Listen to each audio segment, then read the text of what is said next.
सो hello बच्चा लोग, welcome back to the formula revision series. आज हम लोग डिस्कस करने वाले हैं modern physics and this is the part 1, जहां पे हम लोग एटॉमिक फिजिक्स के सारे फॉर्मूले को अच्छे से डिस्कस करेंगे।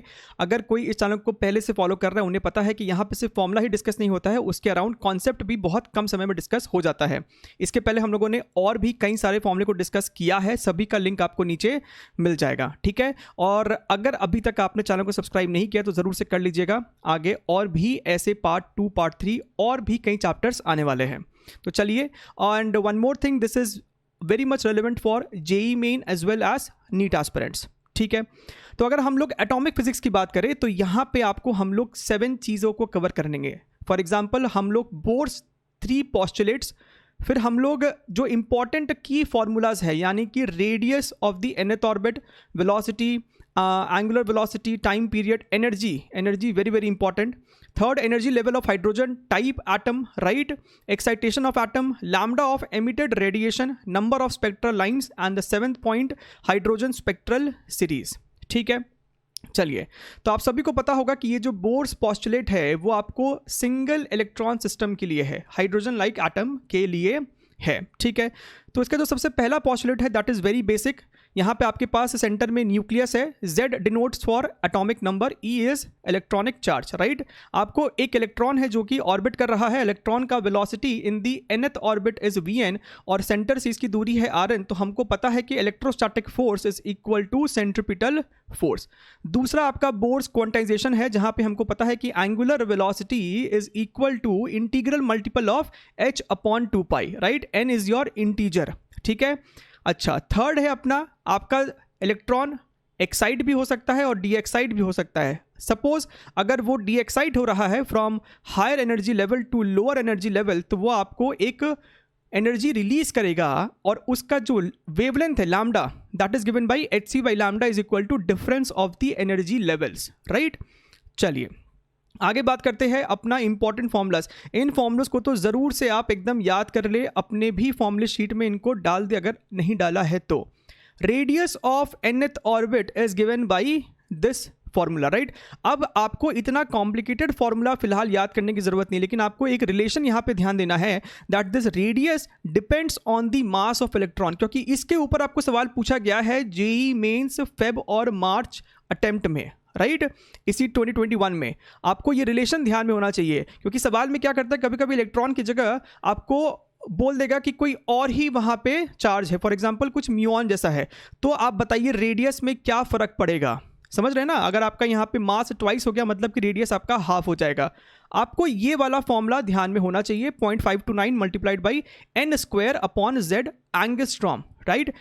एंगस्ट्रॉम के साथ याद रखना है। वेलोसिटी इन nth ऑर्बिट आप देख सकते हैं यहाँ पे वेलोसिटी आप देखिए मास के साथ डिपेंड ही नहीं कर रहा है, तो अगर आपने चेंज भी कर दिया, इलेक्ट्रॉन की जगह आपने कुछ और रखा है तो वेलोसिटी आपका चेंज नहीं होने वाला है।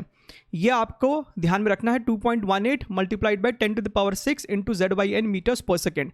ओमेगा की अगर हम लोग बात करें तो ओमेगा आपको क्या होता है, V/R होता है। आप V/R करेंगे, आपको एग्जैक्ट फॉर्मूला याद करने की जरूरत नहीं है, आपको इस वाले टर्म को इस वाले टर्म से डिवाइड करना है। आपको सिर्फ रिलेशन याद रखना है कि omega is proportional to Z² / n³, क्योंकि ऐसे सवाल आपको बहुत पूछे जाते हैं, राइट। आपको सिर्फ रिलेशन में ध्यान रखना है। बात करें टाइम पीरियड की तो वो आपको होता है 2π/ω, तो इसी का उल्टा कर देंगे तो n³/z² के प्रोपोर्शनल है आपका टाइम पीरियड, ठीक है। This is very important. Energy जो होता है that is kinetic plus potential, right. तो ये आता है, इससे ज़्यादा इंपॉर्टेंट है कि आप इसको ध्यान में रखें, -13.6 multiplied by Z² / n² electronvolt. Electronvolt ध्यान में रखना है, ठीक है।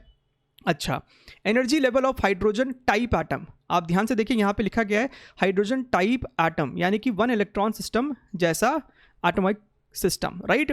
तो ये अपना एनर्जी का फॉर्मूला है। फॉर एग्जांपल अगर हम बात करें n is equal to 1 state की, राइट, तो आप इस फॉर्मूले में n की जगह 1 पुट कीजिए, आपको निकल के आएगा -13.6 Z²। अगर ये हाइड्रोजन होता तो आप Z की जगह 1 पुट करते तो सिंपली -13.6 आ जाता। आप यहाँ पे n की जगह 2 पुट करेंगे तो -3.4, -1.51, -0.85 एंड -0.54। एटलीस्ट ये पाँचों तो आपको याद रहना चाहिए, आपके स्पीड सॉल्विंग में बहुत ज़्यादा हेल्प करेगा, अभी भी आपको एग्जाम में आया था और पहले भी आते रहा है। तो ये आपको एनर्जी लेवल्स 5 तक तो याद होना चाहिए, इन्हीं में से आपको सवाल पूछ लिया जाता है। ठीक है, एक्साइटेशन ऑफ एटम, राइट। अब यहाँ पे आप ध्यान से देखिए, सपोज ये आपको 2 एनर्जी लेवल है, this is your n is equal to 1, n is equal to 3। आपने इलेक्ट्रॉन, अभी इलेक्ट्रॉन आपका इस n is equal to 1 state पे है, आपने इलेक्ट्रॉन को कुछ एनर्जी दिया, राइट। अगर आप ध्यान से देखें तो इन दोनों एनर्जी लेवल्स का जो डिफरेंस है, दैट डिफरेंस इज 12.09 इलेक्ट्रोवोल्ट। अगर आपने एग्जैक्टली इतना एनर्जी दिया है इलेक्ट्रॉन को 12.09, तभी वो उस एनर्जी को एब्जॉर्ब करके 1 से 3 पे एक्साइट होगा। अगर आपने 11 इलेक्ट्रोवोल्ट दे दिया तो वो उसको एब्जॉर्ब नहीं करेगा। कहने का मतलब है कि electron to absorb energy and excite from n is equal to 1 to n is equal to 2, the energy absorbed must be exactly equal to the energy difference। उन दोनों स्टेट का जो एनर्जी डिफरेंस है उसके एग्जैक्टली बराबर होना चाहिए। ठीक है, ये पॉइंट भी ध्यान में रखिएगा, इसके ऊपर आपको कॉन्सेप्ट से सवाल बन सकता है। अच्छा, this 5th one is very important, lambda of emitted radiation. ठीक है, अगर आपने लैम्डा निकाल लिया तो आप फ्रीक्वेंसी वैसे ही निकाल लेंगे। तो हम लोग सिर्फ यहाँ पे एक ही पॉइंट को डिस्कस कर रहे हैं, wavelength of the emitted radiation. मान लीजिए n2 स्टेट से n1 स्टेट पे आपका इलेक्ट्रॉन डीएक्साइट हो रहा है, because electron, everybody basically has a tendency to go to lower energy state, right. तो ये यहाँ से डीएक्साइट होगा, जब ये डीएक्साइट होगा तो वो एक एनर्जी रिलीज करेगा फोटोन के रूप में, जिसका वेवलेंथ लैम्डा है। तो हमें पता है कि hc बाई लैम्डा जो एनर्जी रिलीज होगा that is equal to difference of the energy levels, right. आप यहाँ पे थोड़ा बहुत रीअरेंजमेंट करेंगे तो आपको ये फॉर्मूला बन के आता है, विच इज़ वेरी इंपॉर्टेंट। इसको बोलते हैं हम लोग रिडबर्ग्स फॉर्मूला, राइट। और यहाँ पे कैपिटल R आपका रिडबर्ग्स कॉन्स्टेंट है, which is approximately equal to 10 to the power 7 metre inverse, right. आप यहाँ पे n1 की जगह जो भी आपका वो ऑर्बिट है वो पुट करेंगे, n2 की जगह पुट करेंगे, आप लैम्डा सॉल्व कर सकते हैं। लेकिन ठीक है, ये फॉर्मूला अगर आपको फोर्सफुली सवाल में बोलता यूज़ करने तब तो आप करें, ठीक है। लेकिन ये जो चीज़ है ये ज़्यादा यूज़ होता है प्रॉब्लम सॉल्विंग में, ठीक है। इसी को ना यूज़ करके आप यहाँ पे दोबारा से आइए, hc बाई लैम्डा बेसिकली आपका डेल्टा E है, right, difference in the energy level. तो हम यहाँ पे लैम्डा को लिख सकते थे hc बाई डेल्टा E। तो आप देखिए इस लैम्डा को हम लोग अगर थोड़ा सा कैलकुलेशन करें तो हम लिख सकते हैं 12430 बाई डेल्टा E, जहाँ पे आपको डेल्टा E सब्स्टिट्यूट करना है इन इलेक्ट्रोवोल्ट। ये सारे कंडीशन को याद रखिएगा, आपको डेल्टा E सब्स्टिट्यूट करना है इन इलेक्ट्रोवोल्ट, और आपको जो निकल के आने वाला आंसर वो आपको एंगस्ट्रॉम में आने वाला है, अगर आपने मेरे सॉल्यूशंस को देखा है बहुत बारी तो I have used such methods, right. ध्यान रखना आपको इसको इलेक्ट्रोवोल्ट में यूज़ करना है। फॉर एग्जाम्पल आपका जो इलेक्ट्रॉन है वो 3 से 1 पे जा रहा है, वो अगर 3 से 1 पे डीएक्साइट हो रहा है तो आपको डेल्टा E कितना हो जाएगा 12.09 इलेक्ट्रोवोल्ट। तो आप यहाँ पे 12.09 ही सब्स्टिट्यूट करेंगे, फिर आपको निकल के आएगा कि लैम्डा क्या था, राइट।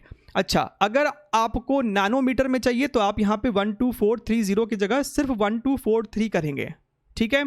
और अगर आपको लैम्डा दिया है और आपको डेल्टा E निकालना है तो बस इसी को रीअरेंज कर देंगे। तो ये फॉर्मूला आपको बड़ा ही इंपॉर्टेंट है, ठीक है।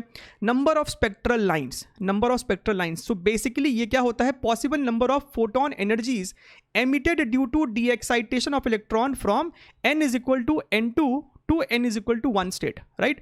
कोई भी आपका हायर स्टेट से जब आपका इलेक्ट्रॉन 1 पे आने वाला है तो कितने तरीके से वो आ सकता है, कितना वैरायटी ऑफ वेवलेंथ वो एमिट कर सकता है, right.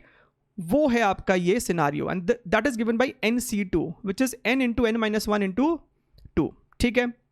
7th and the last point is your hydrogen spectral lines, यानी कि आपके पास एक गैस चेम्बर है जहाँ पे आपको हाइड्रोजन है, आपने उसको एक्साइट किया तो आपके पास मल्टीपल स्पेक्ट्रल लाइंस आएंगे। हमने उनको ग्रुप्स में डाल दिया है। पहला ग्रुप्स क्या है, पहला ग्रुप है कि आपका इलेक्ट्रॉन किसी भी हायर ऑर्बिट से डीएक्साइट होके 1 पे आ रहा है, राइट। 2 से 1 पे आ जाए, 3 से 1 पे आ जाए, 8 से 1 पे आ जाए। इन सीरीज को बोलते हैं लाइमैन सीरीज, राइट। अगर हायर स्टेट से 2 पे आता है उनको बोलते हैं बामर सीरीज, हायर स्टेट से 3 पे आता है तो Paschen, then your Brackett and the last one is your Pfund, right. अच्छा, अब आप यहाँ पे और भी बातों को ध्यान से देखिए। अगर हम लाइमैन सीरीज की बात करें, राइट, तो यहाँ पे आपको ये वाला जो स्पेक्ट्रल लाइन है, आप ध्यान से देखिए, अगर वो 2 से 1 पे आता है, अगर वो 2 से 1 पे आता है तो आपको जो वेवलेंथ होने वाला है वो आप कैसे निकाल सकते हो? आपने अभी देखा था ना कुछ देर पहले, that this wavelength is 12430 by delta E. तो आपको बस 2 से 1 का डेल्टा ई सब्स्टिट्यूट करना है इस वाले फॉर्मूले में, तो आपको डेल्टा निकल के आ जाएगा, ठीक है। और आप ये बात देख सकते हैं कि अगर कोई इलेक्ट्रॉन 2 से 1 पे आता है तो डेल्टा ई जो होने वाला है वो आपको मिनिमम होने वाला है। मैक्सिमम डेल्टा ई कब होगा? जब आपको इलेक्ट्रॉन इन्फिनिटी से 1 पे आ रहा है, तब आपको होगा डेल्टा ई 13.6 इलेक्ट्रोवोल्ट, राइट। लेकिन यहाँ पे आपको मिनिमम होने वाला है। तो अगर आपका डेल्टा ई मिनिमम है यानी कि आपका वेवलेंथ मैक्सिमम है, दैट इज 122 नैनोमीटर। और अगर आपका इलेक्ट्रॉन इन्फिनिटी से 1 पे आता है तो आपको डेल्टा ई मैक्सिमम यानी कि आपका lambda minimum, and that is your 91 nanometre. तो ये आपको रेंज हो गया लाइनमैन सीरीज के वेवलेंथ्स का, 91 नैनोमीटर से लेके 122 नैनोमीटर, राइट। ये ध्यान में आप रख सकते हैं। बामर की बात करें तो ये होता है। अब इसके ऊपर भी आपको एक बार सवाल आ चुका है कि बामर सीरीज में जो वेवलेंथ है वो किस रेंज में लाई करता है, तो वो आपको लाई करता है विजिबल रेंज में। वेरी इंपॉर्टेंट पॉइंट, आप देख सकते हैं इसका वेवलेंथ ये आपको विजिबल रेंज में है। ठीक उसी हिसाब से यहाँ पे आपका पास्टन का भी लिखा हुआ है, you can solve for Brackett as well as Pfund also, right. So I hope आपको ये बहुत क्विक एक डिस्कशन, आपको बहुत जल्दी से ये पूरा टॉपिक रिवाइज हो गया होगा, राइट। और अगर आपको अच्छा लगा है तो ज़रूर से वीडियो को लाइक कीजिएगा, चैनल को सब्सक्राइब कीजिएगा, शेयर कीजिएगा, और हम लोग ऐसे ही और वीडियोज़ में मिलते रहेंगे। तब तक के लिए take care and best of luck for your examinations.